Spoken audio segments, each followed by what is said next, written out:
नमस्कार दोस्तों, आप सभी का स्टडी डिलाइट चैनल पर एक बार फिर से हार्दिक स्वागत है। आज की इस वीडियो में हम लोग यूपी पुलिस कांस्टेबल 2023-24 के लिए प्रैक्टिस सेट को देखने वाले हैं साथियों।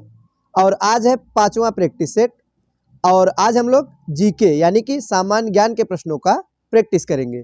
तो चलिए शुरुआत करते हैं। सभी प्रश्न प्रीवियस ईयर में पूछे गए महत्वपूर्ण प्रश्न है साथियों। पहला प्रश्न है कि हॉर्नबिल महोत्सव निम्नलिखित में से किस राज्य में मनाया जाता है। तो ये जो हॉर्नबिल महोत्सव है ये नागालैंड में मनाया जाने वाला महोत्सव है। सही जवाब होगा ऑप्शन नंबर ए। आइए अब हम इसकी व्याख्या को देखेंगे।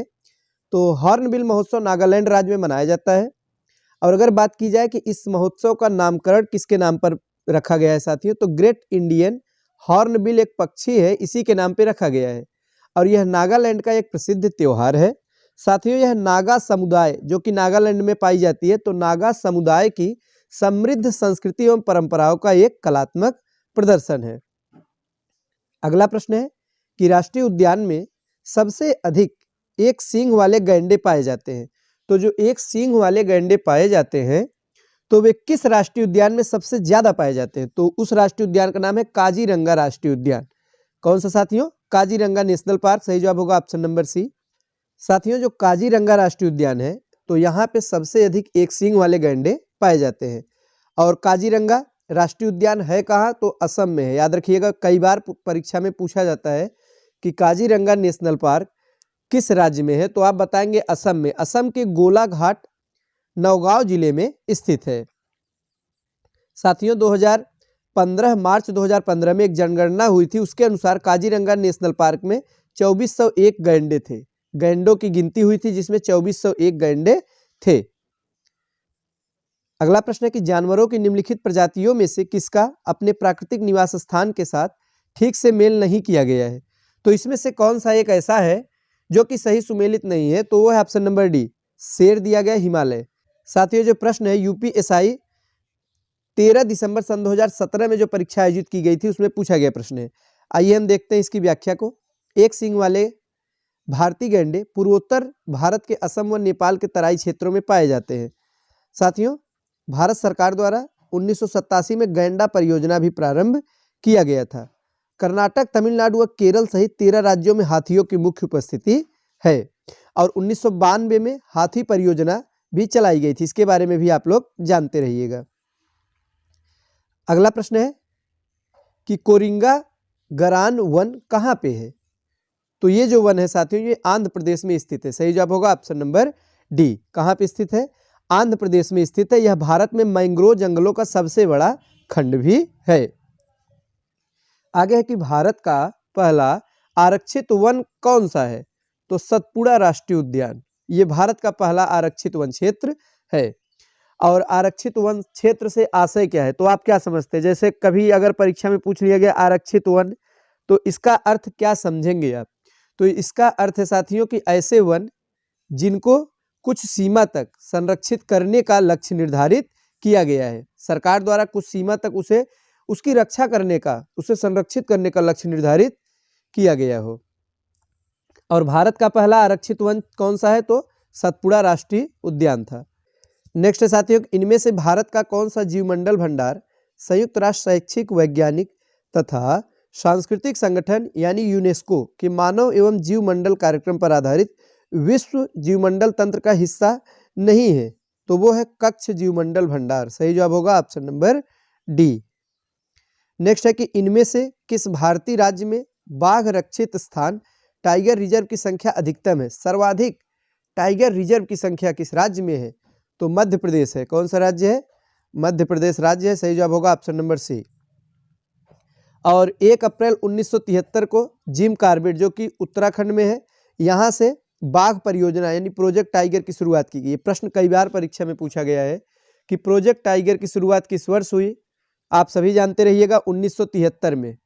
कौन सा साल है साथियों? 1973 का वर्ष था जिस वर्ष में प्रोजेक्ट टाइगर की शुरुआत हुई। कहाँ से? उत्तराखंड के जिम कॉर्बेट राष्ट्रीय उद्यान से। आगे कि भरतपुर राष्ट्रीय उद्यान निम्नलिखित राष्ट्रीय उद्यानों में से किसका पूर्व नाम है?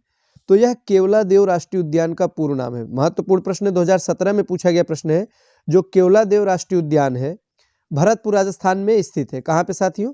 तो राजस्थान में स्थित है। और 1985 में यूनेस्को ने इस उद्यान को विश्व विरासत स्थल के रूप में मान्यता भी प्रदान की थी।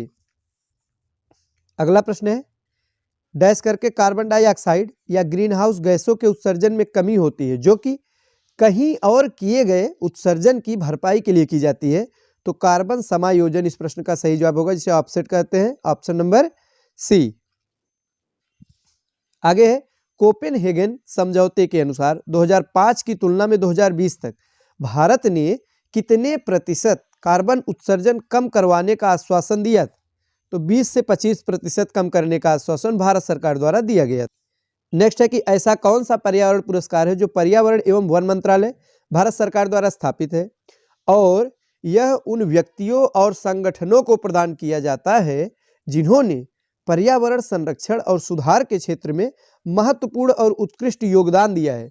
तो नाम है इंदिरा गांधी पर्यावरण पुरस्कार। सही जवाब है हमारा option number D. UPSI batch 2 साथियों 20 दिसंबर 2017 को पूछा गया प्रश्न है।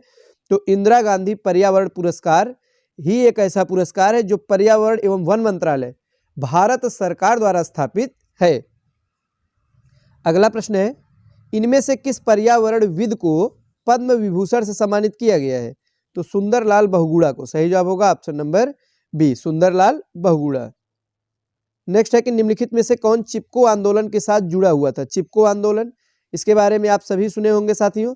तो कौन इस आंदोलन के साथ जुड़े हुए थे? तो सही जवाब होगा ऑप्शन नंबर डी। कौन कौन साथियों? सुंदरलाल बहुगुणा भी थे, चंडी प्रसाद भट्ट भी थे। तो ऑप्शन नंबर डी, ए और बी दोनों। तो 1974 को उत्तराखंड में वनों में शांत और अहिंसक विरोध प्रदर्शन किया गया और इसका मुख्य उद्देश्य क्या था? व्यवसाय के लिए हो रही वनों की कटाई को रोकना था। जो व्यवसाय के लिए वनों को काटा जा रहा था, वृक्षों को काटा जा रहा था, उसको रोकना ही इसका लक्ष्य था साथियों। और इसे रोकने के लिए महिलाएं वृक्षों से चिपक कर खड़ी हो जाती थी, इसीलिए इसे चिपको आंदोलन के नाम से जाना गया। इस आंदोलन का नाम ही रखा गया चिपको आंदोलन और प्रणेता थे सुंदरलाल बहुगुणा। प्रश्न संख्या 15 है साथियों कि जमीनी स्तर पर पर्यावरण कार्यकर्ताओं के लिए दुनिया के सबसे बड़े पुरस्कार गोल्ड मैन पर्यावरण पुरस्कार के पहले भारतीय प्राप्तकर्ता कौन थे? तो जो विश्व का सबसे बड़ा पुरस्कार है गोल्ड मैन पर्यावरण पुरस्कार पर्यावरण का क्षेत्र में, तो साथियों पहले भारतीय कौन थे? तो मेधा पाटकर। सही जवाब होगा ऑप्शन नंबर बी, याद रखिएगा मेधा पाटकर। अगला प्रश्न है साथियों, निम्नलिखित विकल्पों में से कौन सा देश है जो कि जैव विविधता में समृद्ध है? तो पेरू है। दिए गए विकल्पों में से पेरू जो है वो समृद्ध है। साथियों विषुवत रेखा के आसपास के क्षेत्रों में सर्वाधिक जैव विविधता पाई जाती है। तो आप लोग विषुवत रेखा के बारे में जानते होंगे, ये ग्लोब है तो बीचों बीच, पृथ्वी के ठीक बीचों बीच जो काल्पनिक रेखा बनाई गई है इसी ही भूमध्य रेखा तो हम विषुवत रेखा कहते हैं।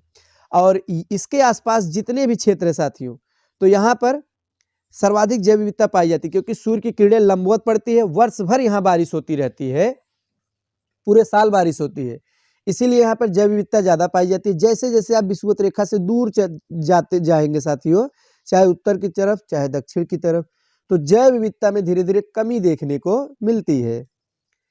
विश्व में अभिज्ञात जैव विविधता संवेदनशील स्थल की संख्या कितने बीच की है साथियों? कहाँ से कहाँ तक? तो 31 से लेकर 40 के बीच में। आइए बढ़ते हैं हम अगले प्रश्न की तरफ, जो है कि गंगा नदी में प्रदूषण की समस्या के समाधान के लिए कौन सी जनहित याचिका दायर की गई थी? महत्वपूर्ण है। तो MC मेहता बनाम भारत संघ, ये जनहित याचिका दायर की गई थी गंगा नदी में प्रदूषण की समस्या के समाधान के लिए। आगे साथियों, वानिकी अनुसंधान के क्षेत्र में भारत का सबसे बड़ा सरकारी संगठन कौन सा है? तो भारतीय वानिकी अनुसंधान एवं शिक्षा परिषद, ऑप्शन नंबर ए है।